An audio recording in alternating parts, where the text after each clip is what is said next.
Hi, and welcome to CalFresh Healthy Living and the Children's Collective Eat Healthy, Be Active Community Workshops. I'm Tara Barnes, health educator, and I will lead today's workshop. This is lesson 1, and the topic is enjoy healthy meals that taste great. So we will get started. You will see the dietary guidelines listed in most of our presentations, and this is just a reminder to consumers to make healthy nutrition and physical activity choices. So you can do things like balancing your calories, but by enjoying your food, but eating less, avoid oversized portions, make half your plate fruits and vegetables, make at least half your grains whole grains, switch to fat-free or low-fat milk, compare sodium in foods like soup, bread, and frozen meals, and choose foods with lower numbers, drink water instead of sugary beverages, as water is the preferred choice and it's much more healthier for you. To access the most recent dietary guidelines for the years 2020 to 2025, there's a link provided at the bottom of this particular slide that you can access. Or you can go to choosemyplate.gov for more information on MyPlate and to get additional tips for you and your family. The physical activity guidelines recommend that adults are physically active for at least 2.5 hours each week, and that children receive at least 60 minutes of physical activity each day. So the objectives for today's presentation is that you will learn about small changes you can make to choose healthier fats, less salt, and less added sugars. You will also learn about food substitutions and using spices and herbs, as well as salt-free seasonings that will give you new ways of eating healthfully. And you will learn ideas for recipe modifications and cooking techniques to reduce calories, solid fats, including saturated and trans fats, sodium, and added sugars. So small changes make a big difference. You can select leaner cuts of ground beef, preferably 90% lean or higher, as well as turkey breast or chicken breast, as they are lower in fat. Choose foods with lower amounts of sodium. Limit your purchase of processed meats. Try seafood instead of meat and poultry. Choose whole grain cereals that don't have frosting or added sugars. Make half your plate fruits and vegetables, and especially nutrient-packed produce that are colorful. Choose frozen vegetables without sauces and added fats. Choose water, fat-free or low-fat milk, 100% fruit juice or unsweetened tea or coffee, and try to limit your sugary drink consumption.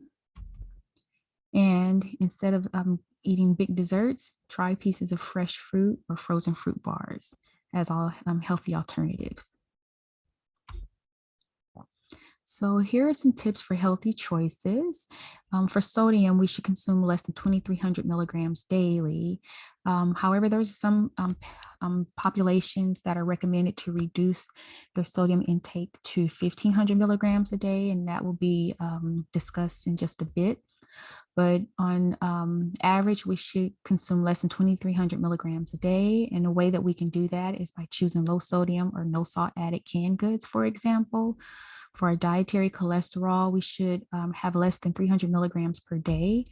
And a way that we can maintain that is by using foods like egg substitutes instead of whole eggs. That's a great substitution to lower, to keep cholesterol at a lower level.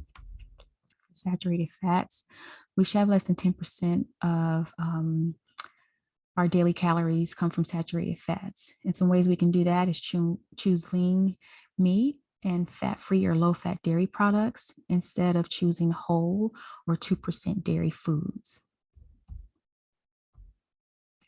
For trans fats, we need to keep those as low as possible. If we can try to avoid those, and you can do that by limiting foods that have partially hydrogenated oils. So you want to be sure to check the label and avoid foods with any trans fats, and check the ingredients list of foods with 0 grams.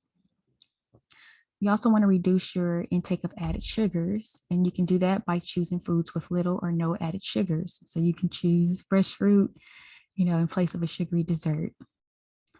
And limited our refined grains like white rice, white pastas, and breads, and opting for whole grain bread, brown rice, whole wheat flour, or whole grain pasta as healthier choices.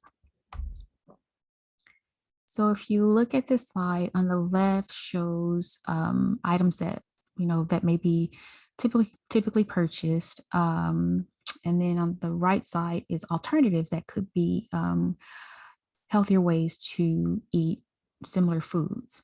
So for instance, we have at the very top, we have the whole milk ricotta cheese. You can actually swap that for part skim milk ricotta cheese.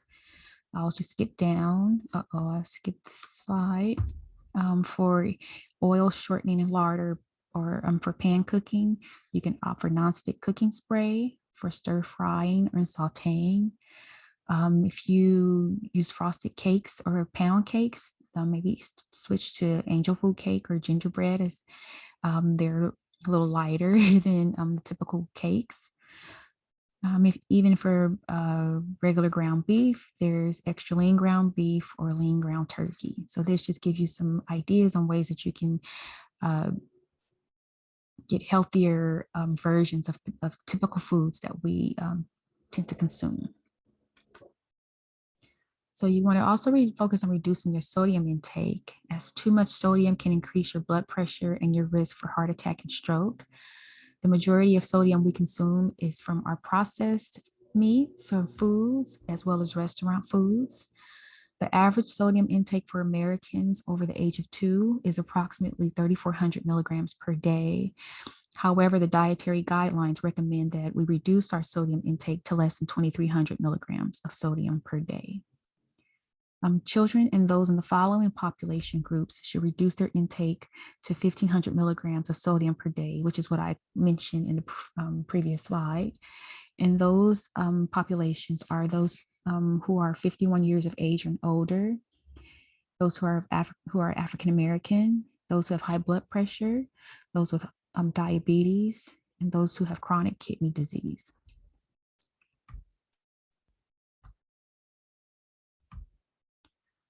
So some ways to reduce your sodium intake. It's important to read the nutrition facts label to choose foods lower in sodium. When purchasing canned foods, select foods labeled as reduced sodium, low sodium, no salt added. Rinse regular canned foods to remove the sodium. Gradually reduce the amount of sodium in your foods, and your taste for salt will change over time. Consume more fresh food and few processed foods that are high in sodium. Try to eat more home prepared foods where you have more control over the sodium, and you can use little or no salt or salt containing seasonings when cooking or eating foods. So you have more control over your food when you prepare it at home. When eating at restaurants, ask that the salt not be added to your food, or order. You can even order lower sodium options if they're available. And you can also use alternative spices for your foods. So you can check out, well, we don't have the table because this is a virtual class. However, swapping for alternative spices can actually change the flavor of your food and enhance it. So using things like rosemary, oregano, basil, dill, even cinnamon, nutmeg, all those different types of spices. If you have them on hand or if you can get them, they can really add a lot of variety to your food. So this would have been a more hands-on activity if we could do this in person, but this is just really a quick question. So looking at if this were to be a 12-ounce regular soda, how much sugar do you think will be in it? And so if you were to drink a 12-ounce regular soda every day for a year, how much sugar do you think that would be? And that would equal to 30 pounds of sugar. A person can lose up to 15 pounds in a year by switching from 1 can of regular soda per day to water or another calorie-free drink. So that's a lot. If you can just swap out 1 can of regular soda a day for water, there's a chance that a person can actually lose up to 15 pounds within a year. So as I mentioned a little bit ago, we will also talk about modifying recipes. So these are just some tips on ways that you can actually reduce calories, solid fats, sodium, and added sugars in your diet just by modifying particular, recipes that you create at home.